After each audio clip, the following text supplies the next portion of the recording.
안녕하세요. 오늘 저희가 좀 깊이 살펴볼 이야기는요. 아브라함의 순종과 하나님의 인도하심이라는 글입니다. 네, 이걸 보면서 길이 잘 안 보일 때, 좀 막막할 때 있잖아요. 그럴 때 하나님의 인도하심을 우리가 어떻게 이해할 수 있을까? 특히 아브라함의 그 여정을 통해서 말이죠.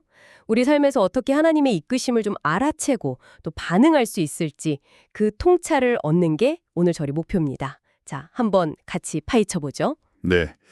이 글은 정말 믿음, 그리고 순종, 또 불확실함 속에서 그 보이지 않는 하나님의 계획이 어떻게 우리 삶에 펼쳐지는가, 이런 아주 근본적인 질문들을 던지고 있어요. 아브라함 이야기가 딱 그 중심에 있고요. 그렇죠. 아브라함 이야기부터 시작하면 목적지도 모르잖아요, 사실. 그냥 내가 네게 보여줄 땅으로 가라. 이 말씀 하나만 믿고 익숙했던 모든 걸 떠난 거니까요. 창세기 12장 7절에 그 시작이 나오죠. 정말 얼마나 막막했을까요? 이게 뭐 내비게이션이 있는 것도 아니고 네, 그렇죠. 정보가 주어진 게 아니라 그냥 가라. 딱 이 명령뿐이었는데 근데 정말 대단한 건 그 불확실함, 어쩌면 두려움 속에서도 결국은 갔다는 거죠. 발걸음을 뗐다는 거. 이게 바로 그 순종의 시작 아니었을까 싶어요. 바로 그 지점이 사실 믿음의 본질을 딱 보여주는 것 같아요. 모든 걸 다 알아야 움직이는 게 아니라 그 신뢰를 바탕으로 행동하는 거예요. 그리고 되게 흥미로운 건 아브라함이 그렇게 순종해서 길을 떠난 후에야 하나님이 구체적으로 약속을 주셨다는 거죠. 가나안 땅에 대한 약속 말이에요. 아, 순서가 그랬군요. 네, 순종이 이해보다 먼저 온 거죠. 여기서 또 하나 주목할 점은 이게 그냥 한 사람, 아브라함이라는 한 사람의 이주 이야기가 아니라는 거예요.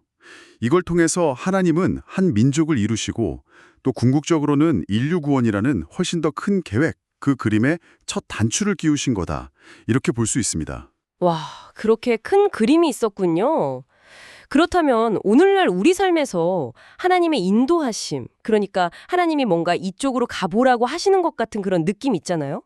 그런 건 어떻게 나타날까요? 이 다료에서는 직접적인 음성 같은 거 말고도 일상 속에서 나타나는 어떤 사인들 이런 걸 언급하더라고요. 예를 들면 뭐 반복되는 만남이라던가 아니면 마음에 계속 부담으로 남는 어떤 일들. 그래서도 직접 묻잖아요. 왜 자꾸 이 사람을 만나게 하실까? 혹은 왜 이 일에 자꾸 마음이 쓰이고 이걸 하게 되는 걸까? 혹시 뭐 이런 비슷한 경험 있지 않으신가요? 네, 충분히 있죠. 하나님께서는 아주 평범한 그런 일상의 자연스러운 흐름 속에서도 말씀하시지만 또 때로는 정말 예상치 못한 어떤 특별한 사건을 통해서도 일하시는 것 같아요. 음. 그래서 가려던 길이 갑자기 막히거나 전혀 다른 방향으로 가게 될 때 우리는 보통 실패했나? 혹은 길을 잘못 들었나? 이렇게 생각하기 쉽잖아요. 그렇죠. 좌절하기 쉽죠. 네. 근데 이 글은 그게 오히려 더 나은 길로 우리를 이끄시는 하나님의 재조정일 수 있다. 이렇게 이야기합니다. 우리 영적인 성장을 위해서 꼭 필요한 과정일 수도 있다는 거고요. 이런 어떤 우회로나 예상 밖의 변화가 당장은 좀 납득하기 어렵지만 이게 더 큰 계획의 일부라는 관점, 이게 중요한 것 같습니다. 근데 그 과정에서 사실 의문이 왜 안 들겠어요. 그래서도 그런 질문들을 던지죠. 하나님, 제가 이걸 도대체 왜 하고 있습니까? 이 길이 정말 저한테 주신 그 비전이랑 맞는 길인가요? 아니, 지금 제가 하는 이 일이 제 사명이랑 대체 무슨 관련이 있는 거죠? 이런 거요. 때로는 정말 이해할 수 없는 명령처럼 느껴지기도 하고 뭔가 예상치 못한 방향으로 막 떠밀려가는 듯한 그런 불편함, 그런 낯선 자리에 설 때가 있잖아요. 뭐 갑자기 직장을 옮기게 된다거나 사업을 접게 된다거나 관계가 확 바뀐다거나 그런 상황들이요. 맞습니다. 그럴 때 우리가 꼭 기억해야 할 게 하나님은 전체 그림, 그러니까 이른바 완전한 청사진을 다 보고 계시지만 우리는 정말 아주 제한된 시야만 가지고 있다는 사실이죠. 이 글에서도 강조하는 게 우리는 너무 작고 제한적인 존재라서 그 하나님의 깊은 뜻을 다 헤아릴 수가 없다는 거예요. 네. 하나님이 아브라함에게 처음부터 내 안에 사라를 통해서 아들 이삭을 얻게 될 거야. 이렇게 구체적으로 다 알려주지 않으셨던 것처럼 우리에게도 그 계획의 모든 세부 사항을 미리 다 보여주시진 않는다는 거죠. 부르심, 그러니까 하나님의 이끄심은 종종 아주 단순하게 다가오는 것 같아요. 그냥 일단 나를 따라와봐. 이런 식으로요. 그럼 왜 다 안 알려주실까요? 좀 답답할 수도 있을 것 같은데요. 글쎄요. 아마도 우리가 그 과정을 통해서 하나님을 더 의지하고 또 신뢰하는 법을 배우길 원하시기 때문이 아닐까 그렇게 생각해 볼 수 있겠죠. 모든 걸 알면 우리가 의지할 필요가 없잖아요. 하나님께서 마음의 어떤 방향을 계속 이렇게 보여주시는 것 같다. 그런 마음이 든다면 지금 당장 믿음으로 그 발걸음을 떼라는 거죠. 그래서도 일단 순종해야 합니다. 묵묵히 감당하십시오. 이렇게 강하게 이야기하더라고요.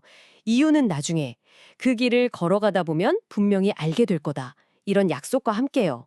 네, 맞아요. 이해는 종종 과거를 돌아볼 때 찾아온다고 이 글은 말합니다.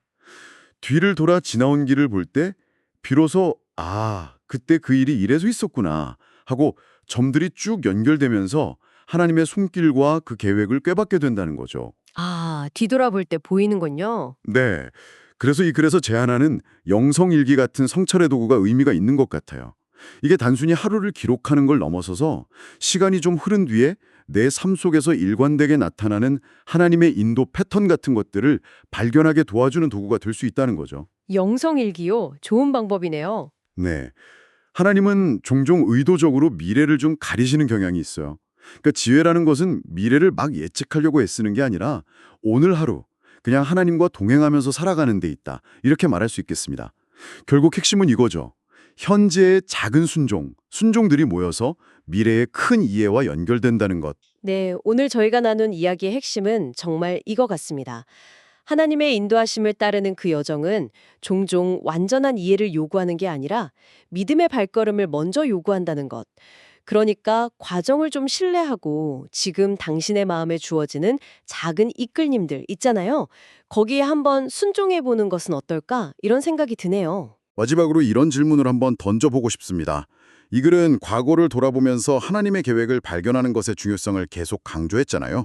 그렇다면 그래서 제안된 것처럼 좀 의도적으로 예를 들어 일기 쓰기 같은 방식으로 당신의 삶을 꾸준히 성찰하는 습관을 들인다면 미래가 좀 불확실하게 느껴지는 그런 순간에 당신 자신의 삶 속에서 하나님의 인도하심과 목적을 인식하는 방식에 과연 어떤 실질적인 변화를 가져올 수 있을까요? 이 질문을 한번 마음속에 품고 돌아가시면 좋겠습니다.